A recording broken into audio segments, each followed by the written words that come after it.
নেপালের পরবর্তীত রাজনৈতিক প্রেক্ষাপটের মাস্টারমাইন্ড আসলে কি? এ প্রশ্নে সরাসরি কোনো উত্তর না থাকলেও একটি নাম ঘুরে ফিরেই বেশ উচ্চারিত হচ্ছে, সুদন গুরুং।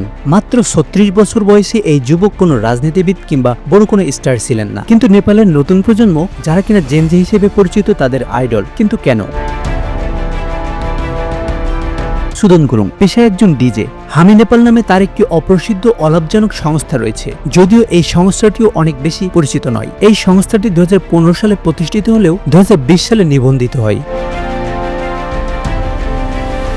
গুরুং, যিনি হামি নেপাল প্রতিষ্ঠার আগে ডিজে ছিলেন। ২০১৫ সালে নেপালের ইতিহাসের সবচেয়ে ভয়াবহ ভূমিকম্পে ৯,০০০-এর বেশি মানুষ নিহত হয় এবং কোভিড-১৯ মহামারীর সময় নাগরিক সহায়তা কার্যক্রম সংগঠিত করেছিলেন। সুদন গুরুং একটি ডিজিটাল প্ল্যাটফর্ম ব্যবহার করে ২০২৫ সালের সেপ্টেম্বরে সরকার বিরোধী আন্দোলনের নেতৃত্ব দিতে শুরু করেন। তাদের প্রচারণার প্রধান মাধ্যম ছিল ডিসকর্ড এবং ইনস্টাগ্রাম।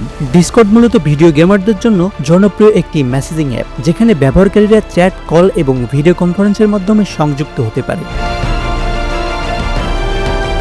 আন্দোলন দমাতে নেপালের পতিত সরকার গত ৪ সেপ্টেম্বর ২৬টি সোশ্যাল মিডিয়া প্ল্যাটফর্ম নিষিদ্ধ করলে যুব সমাজে ক্ষোভ ছড়িয়ে পড়ে। এই পরিস্থিতিতে সুদন গুরুং তার দলকে ব্যবহার করে কয়েক হাজার যুবককে ডিসকর্ড গ্রুপে যুক্ত করে প্রতিবাদে অংশ নিতে প্রেরণা যোগায়।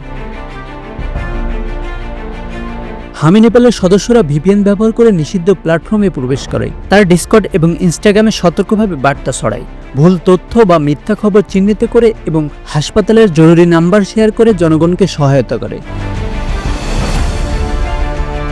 হামি নেপালের প্রাথমিক ডিসকর্ড পোস্টগুলো দ্রুত ছড়িয়ে পড়ার কারণে দেশটির জাতীয় টেলিভিশনেও তাদের বার্তাগুলো প্রচার করা হয়।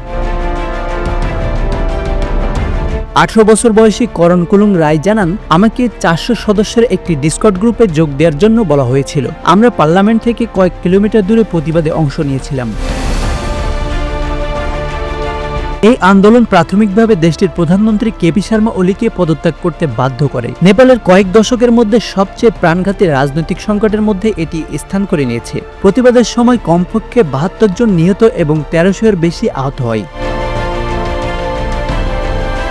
প্রথমবারের মতো সংবাদ সম্মেলনে গুরুং বলেন, আমি নিশ্চিত করব যে ক্ষমতা জনগণের হাতে থাকবে এবং প্রতিটি দুর্নীতিগ্রস্ত রাজনীতিককে ন্যায়ের মুখোমুখি করা হবে। হামি নেপালের সদস্যরা যারা অনলাইনে নিরাপত্তার কারণে ছদ্মনাম ব্যবহার করেছেন জানিয়েছেন যে গুরুং এবং গ্রুপের অন্যান্য নেতারা এখন উচ্চ ঝুঁকিপূর্ণ সিদ্ধান্তগুলোর কেন্দ্রে আছেন। এর মধ্যে অন্তর্বর্তী সরকারের নিয়োগও রয়েছে, যা মার্চ ৫ তারিখের নির্বাচনের আগে কার্যকর থাকবে। তারা ইতিমধ্যেই সাবেক প্রধান বিচারপতি সুশীলা কার্ককে রাজি করিয়ে নেপালের অন্তর্বর্তী সরকারের প্রধানমন্ত্রী হিসেবে দায়িত্ব গ্রহণ করিয়েছেন।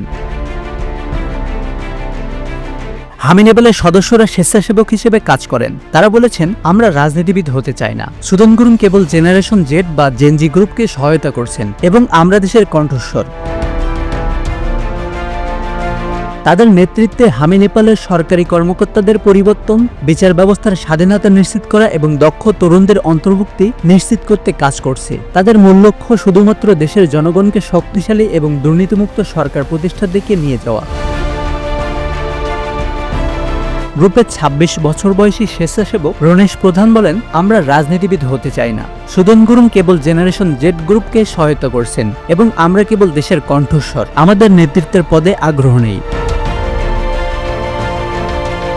Bangla affairs news desk.